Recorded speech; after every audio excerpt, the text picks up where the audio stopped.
Bakit nga ba sobrang taas ng trust rating ni Vice President Sara Duterte? Ito, panoorin po natin ang nagbabalik na si Ted Filon. Ito yung video. Ito ho naman kapansin-pansin na tumaas ang ratings ni VP Sara. Ang laki ng ibinagsak ng approval at trust ratings ng ating Pangulo kumpara naman doon sa naging pagtaas ng Vice Presidente sa kanya pong trust and approval ratings. Usaping politika, but basically po, ito rin po yung napaka-importante kasi nga pinag-uusapan dito ay governance. Anong pecha na ba ngayon? Sa pinakahuling survey na ginawa po ng Pulse Asia sa trust and satisfaction ratings po ng ating Pangulo. Maganda po natin ito'y analisahin sa punto po ng ano ho ba ang kabuluhan nito ngayon sa usapin po na pamamalakad sa ating pong gobyerno. Trust and satisfaction ratings. Ito po yung lumabas bago po magkaroon ng Semana Santa break, di po ba? Dito ho naman kapansin-pansin na tumaas ang ratings ni VP Sara. At bumaba naman ang ratings ng Pangulong Marcos Jr. Trust and satisfaction ratings po pinag-uusapan natin dito. Pero hindi mo itatanggi na ang pangunahin pa rin pong concern ng marami sa ating kababayan ay ang presyo ng ating pong mga pangunahing bilihin. Okay? Baliw ano ang mga dahilan nito? At ito ho ba ay may kaugnayan doon sa nangyari nga pong ano bang dapat na itawag dito? Kasi baka tayo masika ng COMELEC dito. Alin ba? Ano ba ang tamang term? Yung bang pag-turnover sa dating Pangulo sa ICC? Ano ba yun? Pag-serve ba ng may arrest warrant ba? Ano ba sabi ni Ma'am Amy? Ha? As tawa mo, ha?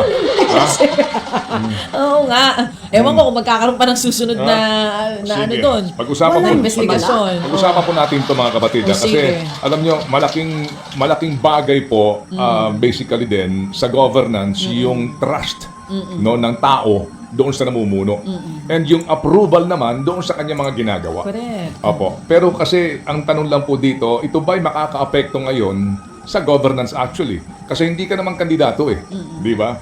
Ang importante po talaga lang maging focus ka doon sa mission mo to serve the people. Otherwise, kung ikaw lamang ay concerned doon sa iyong approval, kumbaga yung iyong popularidad, hindi ka makapagdedesisyon ng tama para sa bayan. Ang punto lang po kasi ngayon dito, ito iniuugnay ngayon sa paparating na halalan. Yan, yung mga manok ng administrasyon ang baka maapektuhan. Kaya mamaya po, pag-usapan natin to, kasama mismo ho yung mga gumawa ng pag-aaral.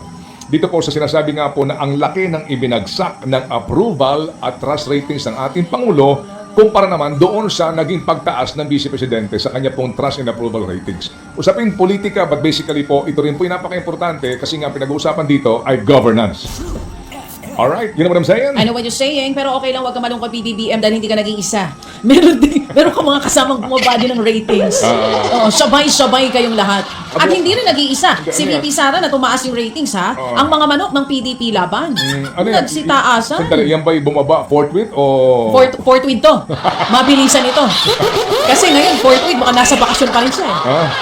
Bumaba yan ba'y bumaba forthwith or ang tawag niya? Yung sinasabi Malaki. Kasi nga ang pinag-uusapan dito, sabi nga ni Professor, ay messaging, no? Importante po yung pagpaparating ng mensahe ng tanggapan po ng Presidente sa mga programang ginagawa ng pamahalaan. Magandang himay-himayin po natin yan kung sakasakali pong tayo ay magkakaroon pa ng mahaba-habang panahon. Pero sa ngayon, kung hihiwa-hiwalayin natin yung ating pinag-usapan, baby girl, hindi kasi nag-forthwith kayo eh. sa makatuwid. Ano big boy, ha? Base sa explanation ni Sir Okay. Ronald Holmes, yung pagkaantala ng impeachment, medyo isa rin sa mga posibleng dahilan ng pagbaba ng ratings. Nawala yung momentum. Oo. Opo. Depende yan, ha? Kung nasan kayong bandang kampo, ha? Opo. Sigurado yung pro-Sara, galit na galit dyan sa impeachment na yan, galit na galit dyan sa investigasyon na iyan, no?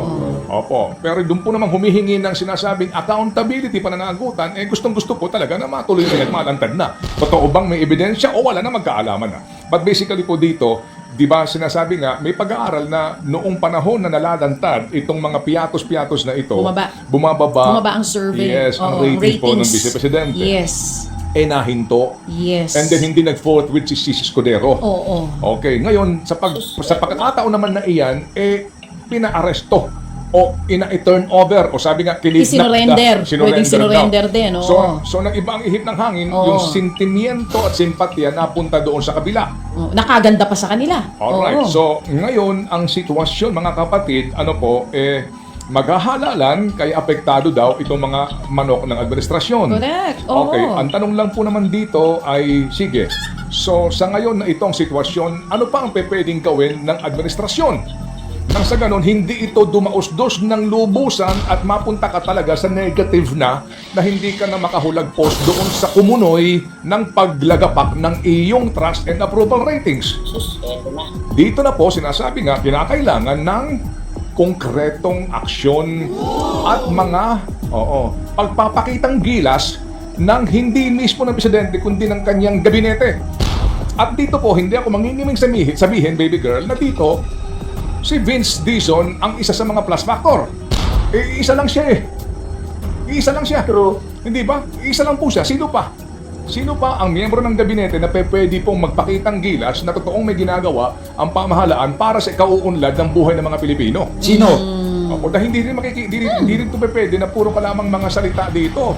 Di ba? Na Kailangan ng presyo, gawa. maximum suggested retail price ka lang ng ganun. Hindi pwede. Nakita mo yung sinabi kanina ni Sir Ronald? Sabi niya, di na pwede dito ang sugar coating. Alam nyo, ang nakakabahala dito, yung pagbagsak ng trust rating ni Junior at pagtaas ng trust ratings ni BP Sara, kung pilit nilang ipa-impeach si BP Sara.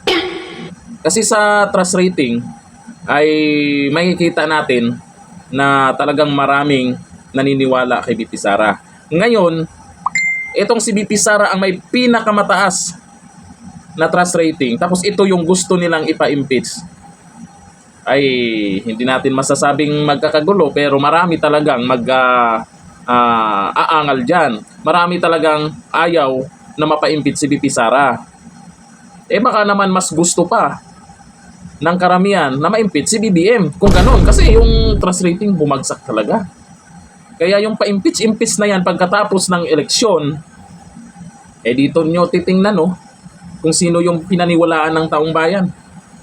Kahit saan pumunta si BP Sara ngayon, kahit saan sulok ng Pinas pumunta, dyan sa Cebu ngayon, sa Ormoc City, at kung saan pa, pupunta siya, lalo sa mga Bisaya, nako, talagang solid po. Merong iilan, pero solid po ang mga Duterte dyan. Marami pong susuporta dyan. Kaya, eto makikita po natin, nag-umpisa po kasi ito. Hindi naman sa nag-umpisa, talagang mataas talagang trust rating ni BP Sara noon pa. Pero lalong umangat ng malaki at lalong bumagsak kay BBM dahil sa pagpaaresto nila kay dating Pangulong Duterte. Sabihin na natin na mayroon ngang ginawa si Tatay Digong para naman sa atin yun, hindi naman para sa kanya. Para mabawasan yung mga nagaganyan. Hindi naman kailangan padala pa talaga sa ICC.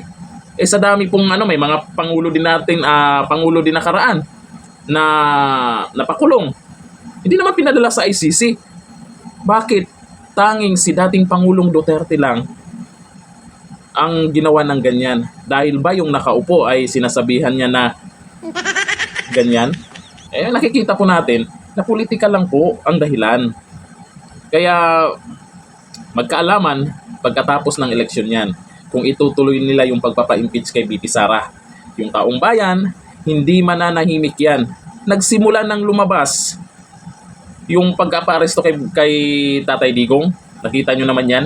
Pero pag susunod na gagawin nila itong anak na posibleng maging pangulo at pipigilan ng mga anti-Duterte yan kasi takot na sila na bumalik ang mga Duterte.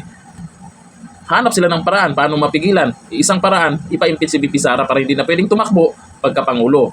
Buti pa ito si Ted Filon, matapang na nagsasalita kung ano po yung totoong nangyayari ngayon, kung anong nakikita niya.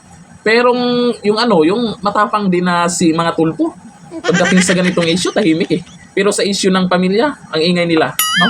Sana all. Kumusta na kaya sila? Tahimik sila, di ba? Dati, lagi akong nanonood sa mga tulpo, lalo kay Raffy Tulpo. Ngayon, dito na ako nakasubaybay, lalo pag nandyan na si Ted Filon. Malapit ng eleksyon. Magbantay-bantay lang tayo kung walang dayaan sa halalan. Alam natin, lamang ang PDP laban. Dito lang, thank you. Bye-bye.